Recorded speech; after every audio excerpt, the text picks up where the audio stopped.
Pourquoi les relations ne durent plus aujourd'hui? Je vais dire une vérité qui va faire mal, très mal. Et je m'adresse à vous tous, mesdames, messieurs. Ce que je vais vous dire ne vient pas des livres, ça vient de la vraie vie, de vos souffrances, de vos ruptures, de vos regrets. Aujourd'hui, l'amour meurt plus vite qu'il ne naît. Les couples explosent avant même d'avoir construit quelque chose. Et c'est pas seulement à cause des réseaux sociaux, ni de la tentation.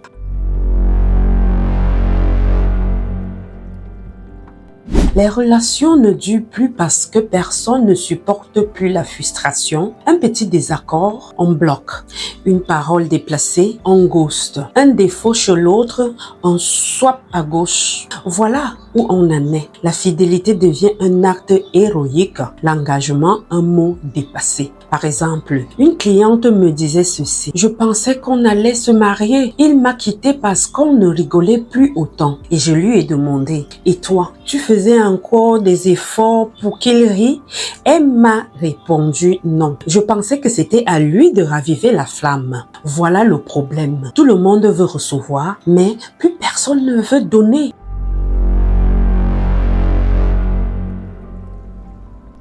Trop de blessures, pas assez de guérison. Les relations ne durent plus parce qu'elles commencent sur des ruines, sur des cœurs pas encore construites, sur des personnes qui ne connaissent même pas encore elles-mêmes. Monsieur veut une femme douce, mais il est encore en colère contre sa mère. Madame veut un homme protecteur, mais elle n'a jamais appris à faire confiance. Quand tu ne guéris pas, tu reproduis encore et tu accuses l'autre d'un mal qui vient de toi. C'est comme si deux personnes blessées entraient dans une pièce obscure avec des lames au sol. Ils finissent par se couper mutuellement, puis s'accusent d'avoir porté des lames.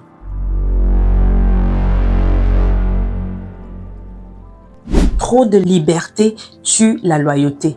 On a confondu liberté et irresponsabilité. Tu veux tout faire, parler à qui tu veux, suivre qui tu veux, mais à quel prix? Tu dis que tu veux une relation stable, mais tu passes des nuits à flirter sur Instagram.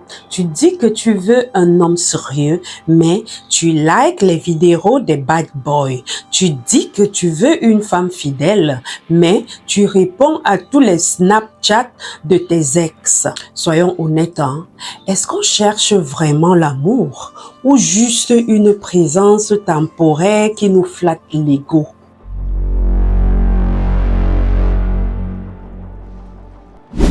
On a remplacé l'amour par la performance. Tu ne vaux plus pour ce que tu es, tu vaux pour ce que tu montres.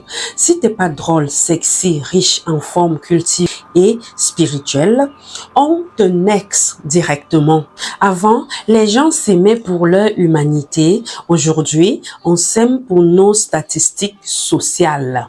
Je ne dis pas qu'il faut se contacter de peu, mais est-ce qu'on veut construire ou est-ce qu'on veut déjà une maison toute faite? L'amour, c'est deux personnes imparfaites qui refusent d'abandonner.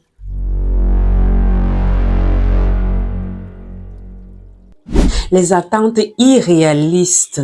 On attend trop et on donne trop peu. On veut un amour parfait dans un monde imparfait. Par exemple, une femme me dit ceci. Je veux un homme qui gagne bien sa vie, qui soit présent, qui me supprenne, qui m'écoute, qui soit fidèle et qui n'ait jamais eu de problème. Je lui ai répondu simplement ceci. Tu veux un robot ou un partenaire de vie?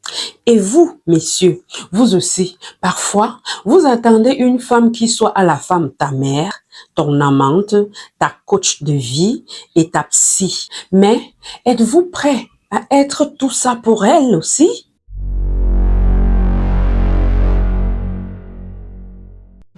En conclusion, les relations ne durent plus parce qu'on a oublié ce que c'était l'amour. Aimer, c'est pas consommer, c'est pas se servir, c'est pas exiger, c'est choisir, c'est porter, c'est tomber et c'est se relever ensemble.